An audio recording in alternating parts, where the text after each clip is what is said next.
십자가 사건이 코앞으로 다가온 긴박한 그런 순간에도 예수님은 제자들을 향한 사랑의 마음을 길게도 표현해 주십니다. 이 13장의 이 세족의 사건을 필두로 해서 시작한 위로와 권면과 그리고 당부와 약속의 말씀이 오늘 있잖아요. 16장 이제 끝이 돼서야 이제 16장에 와서야 비로소 그 끝이 이제 보이는 것을 보면 13장에 표현한 예수님이 자기 사람들을 사랑하시되 끝까지 사랑하셨다는 것을 우리가 알 수가 있습니다. 예수님은 저와 여러분을 사랑하시되 끝까지 사랑한 분임을 잊지 않게 되기를 주님의 이름으로 축원드립니다. 예수님이 마지막 당부를 하시면서 우리가 살펴본 바에 의하면 가장 강력하게 약속한 것이 무엇입니까? 보혜사 성령임을 우리가 알았죠. 왜냐하면 하나님의 뜻은 성령을 통해서만 알 수 있고 성도의 삶은 성령의 인도하심을 입어야 드디어 기쁨의 삶, 응답받는 삶, 그리고 증인의 삶, 그리고 세상을 이기는 삶을 살 수 있기 때문인 거죠. 예수님이 지금까지 25절에 보니까 지금까지는 내가 이것을 비유로 말했지만 더 이상 비유로 말하지 않고 내 아버지에 대해 분명하게 말할 때가 올 것이다. 이렇게 말씀하세요. 그러니까 예수님이 지금까지 비유를 통해 말씀하셨다는 거죠. 이유가 있습니다. 그 이유는 바로 제자들이 못 알아먹기 때문인 거죠. 못 알아듣는 사람들에게 어려운 말을 해봤자 오히려 부작용이 일어난다고 예수님은 판단을 하시는 것 같습니다. 그러니까 우리가 초등학생 아이를 데리고 아니면 뭐 이제 3살 젖먹이 아이를 데리고 거기다가 뭐 미적분을 말해봤자 못 알아듣잖아요. 그러니까 쉽게 시청각 자료를 가지고 얘기하면 그때서야 조금 알아들을까 말까 하잖아요. 지금 그런 현상입니다. 이 못 알아듣는 자들의 이게 어려운 말을 해봤자 부작용. 그 부작용이 뭘까? 첫째는요, 못 알아들으니까 포기해버리는 부작용이 생긴다는 거예요. 두 번째는 못 알아들어도 알아듣는 척하는 부작용이 생긴다는 거예요. 그러니까 우리도 그럴 수 있습니다. 그런데 두 번째 부작용이 훨씬 더 위험해요. 왜냐하면 자기식대로 해석하고 확신을 해버리기 때문인 거죠. 그래서 예수님이 못 알아듣는 제자들과 비유를 들어 말씀하시므로 맞춤식 대화를 해 주시는 겁니다. 자, 그러면서 더 이상 비유로 말하지 않고 내 아버지에 대해 분명하게 말할 때가 올 것이다.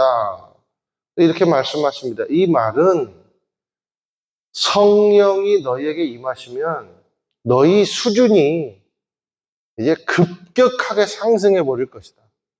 급격하게 상승할 때가 올 것이다. 뭐가 임하면요? 성령이 너에게 임하시면 우리의 수준이 그러니까 상승하는 비결이 뭡니까?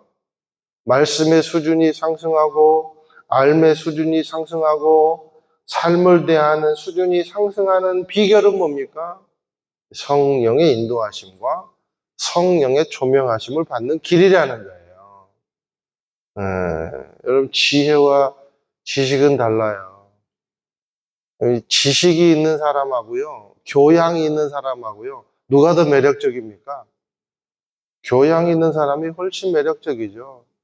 지식이 있는데 아나무인 해보세요. 그게 매력적입니까? 이런 것과 비슷해요. 지혜와 지식은요. 지식은 알미고요. 지혜는 삶이에요. 지혜는 삶을 향한다는 거예요. 지식은 필요를 채우지만 지혜는요, 의미를 채워요.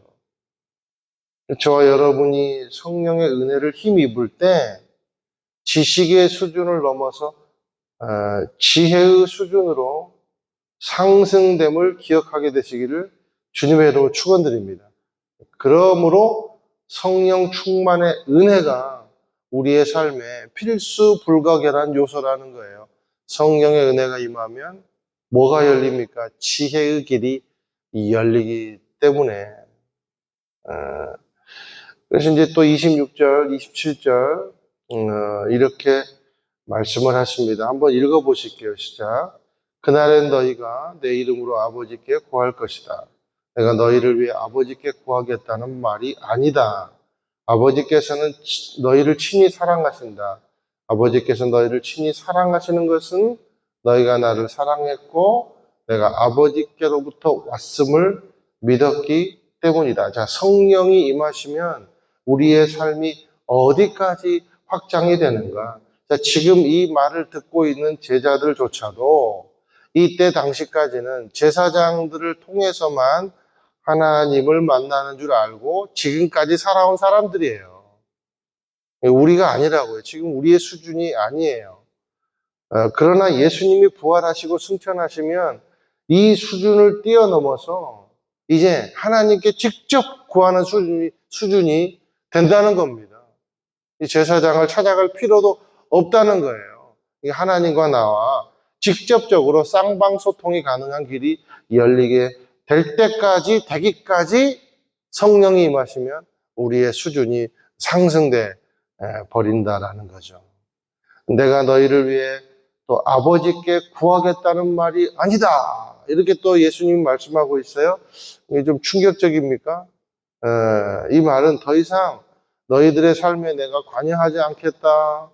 무슨 일이 일어나도 이제 내 책임이 아니다. 이제 하나님과 연결시켜줬으니까 하나님과 이제 알아서 해결해라.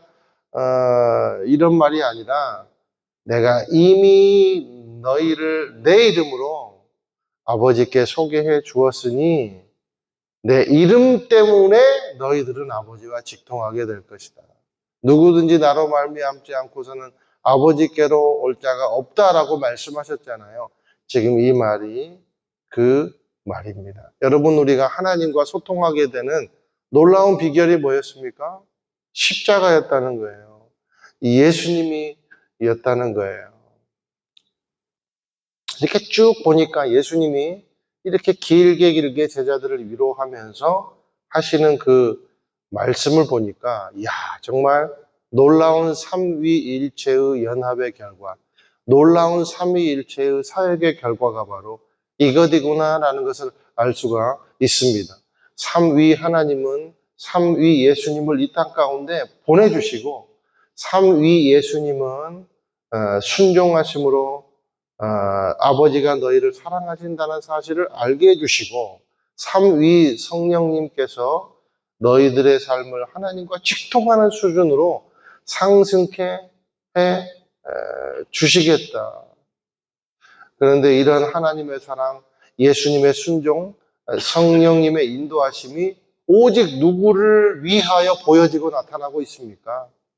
저와 여러분 같은, 아니 나 같은 죄인을 위하여 나타나고 있으니 이게 얼마나 파격적인 사랑인가라는 거예요. 이게 얼마나 놀라운 사랑인가라는 거예요. 이렇게 예수님이 비유가 아니라 이제 직접 말씀을 해주시니까 29절 이하에 이제 이렇게 말을 하는 겁니다. 우리 29절부터 31절까지 한번 읽어보실게요. 시작. 그러자 예수의 제자들이 말했습니다. 이제 주께서 비유를 들지 않고 명확하게 말씀하시니 주께서 모든 것을 알고 계시고 또 어느 누구의 질문도 받으실 필요가 없음을 저희가 알았습니다. 이것으로 우리는 주께서 하나님께로부터 오신 것을 믿습니다. 예수께서 제자들에게 대답하셨습니다. 이제야 너희가 믿느냐? 확실한 믿음이 중요하다는 거예요. 이제야 너희가 믿느냐? 확실한 믿음이 중요하다. 그런데 있잖아요. 이렇게 말하는 제자들이 이게 뭐 100% 이해돼서 이렇게 얘기했을까요? 제자들은 아직도 정확하게 알 수는 없지만 예수님의 말씀이 믿어지는 겁니다. 너무나도 진정성을 가지고 예수님이 말씀하시니까 믿어지는 거예요. 그래서 그렇게 고백하는 거예요. 그래서 예수님이 31절에 이제야 너희가 믿느냐 말씀하시는 거예요.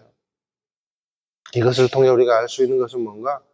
확실한 약속은 확실하게 확신함으로 내 것이 된다. 확률 때문에 믿는 것이 아니다는 겁니다. 확신하니까 믿는 거예요. 여러분, 확률이 중요해요? 확신이 중요해요? 확신이 중요하다라는 거예요. 이게 믿어질까? 이게 과연 될까? 안 될까? 이게 아니라, 이 확률 싸움이 아니라 확신하는 거예요. 누구 말이니까요? 예수님의 말씀이니까. 하나님의 약속은 확실하다. 그러니 내 믿음도 확실해야 된다. 할렐루야. 그게 확신의 힘이라는 거예요. 그 확신 가운데 거할 때 오늘 예수님의 말씀처럼 하나님의 동행함이 나에게 능력이 되고 세상 가운데 나아가 오늘 예수님이 그러나 담대하라. 내가 세상을 이미 이겼다. 말씀하시는 것처럼 담대하게 될 수 있다는 겁니다. 우리가 무엇을 바라고 기도할 것인가 보다 중요한 것은 무엇을 믿고 확신할 것인가. 이게 중요하다는 거예요. 왜냐하면 확신처럼 내 인생을 담대하게 하는 힘이 없기 때문입니다. 저와 여러분이 확신 가운데 거함으로 말미암아 세상의 어떤 근심과 걱정 가운데서도 넉넉히 이기는 담대한 믿음이 있게 되기를 예수님의 이름으로 축원드립니다.